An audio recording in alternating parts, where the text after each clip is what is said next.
Hello, and welcome to this mental health report.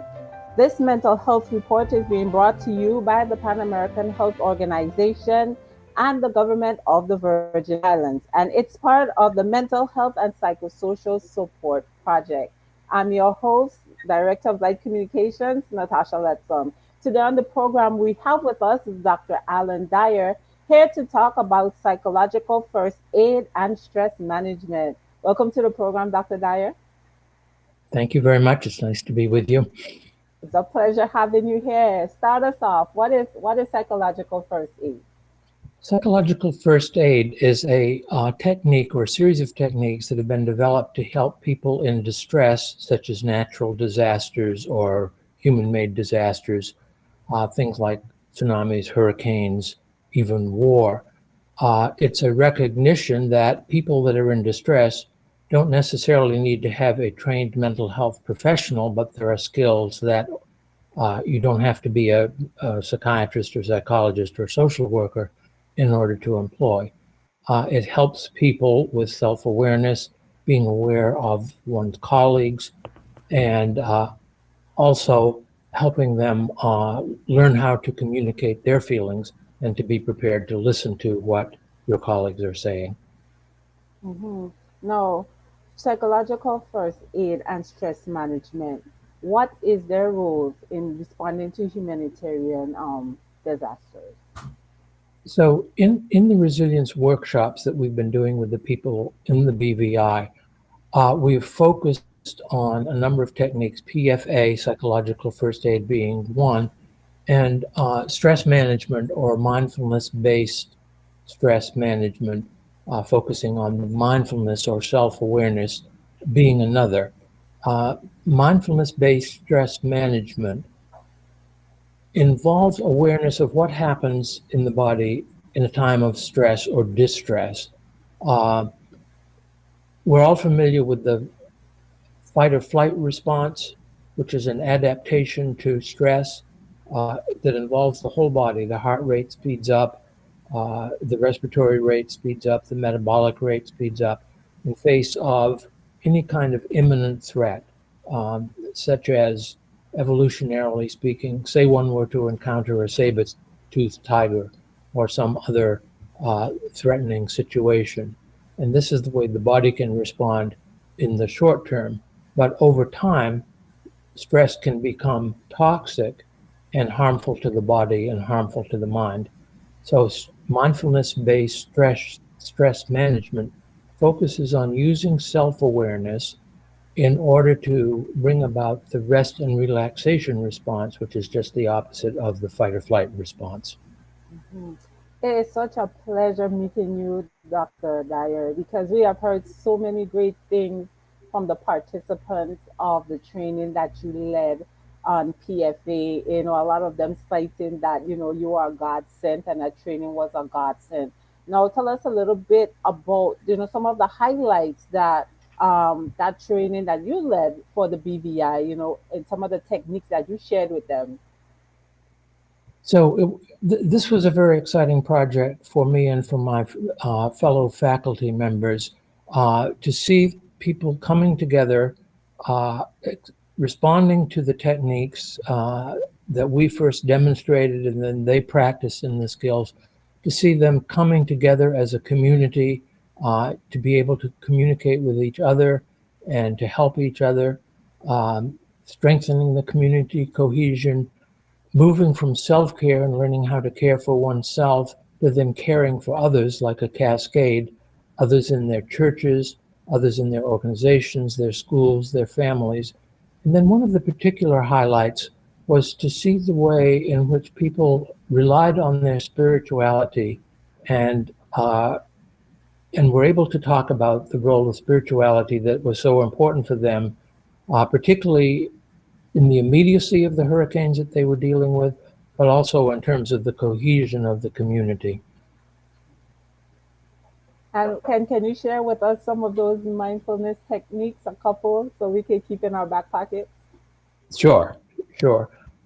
One of them is deep breathing and being aware of if one is breathing rapidly or breathing shallowly, uh, to put one's hand on one's tummy, for example, and take a deep breath so that one knows that one is filling the lungs with air, filling the lungs with oxygen that goes to the heart, that goes to the brain, and that goes to the muscles, so that that's the basis for relaxation. Another is mindfulness pausing. Uh, and to take time to think through what one is distressed about, to be aware of where one is carrying tension in the body. Oftentimes, if you ask people, where are you carrying tension in the body? And they will say, perhaps in the shoulders, carrying the weight of the world on my shoulders. Then exaggerate the tension in the shoulders and then relax from the exaggerated position. Take a deep breath and exhale. Inhale, pause, exhale, pause. And then the third technique is I call guided imagery. Imagine a place in your mind where you feel safe and secure. You can't always go there, you can't always be there. It may mean traveling to, maybe if one weren't in the Caribbean, traveling to the Caribbean from a city like Washington, which is often very stressful. And one can't do that as frequently as one might like. But imagine oneself in the British Virgin Islands, or imagine oneself in a lovely mountainous setting like the North Carolina mountains, which we know are special to both you and me. That we can't always be there, but we can take ourselves there in our mind. So these three techniques: remember to breathe deeply and slowly and mindfully, scan one's body and be aware of where one is carrying tension, and then uh, guided imagery to take oneself to a place where one feels safe and secure. Wow, I love that, Dr. Dyer. And as you were explaining, I was practicing because I'm definitely going to be using these techniques and tips. And I'm pretty sure persons at home, persons watching this video would have learned something as well. Because, this is the pandemic times. A lot is going on, and we definitely need these types of tips. Yes. Mhm. Now, my final question to you this evening is like, from your perspective, how has the training contributed to increasing resilience?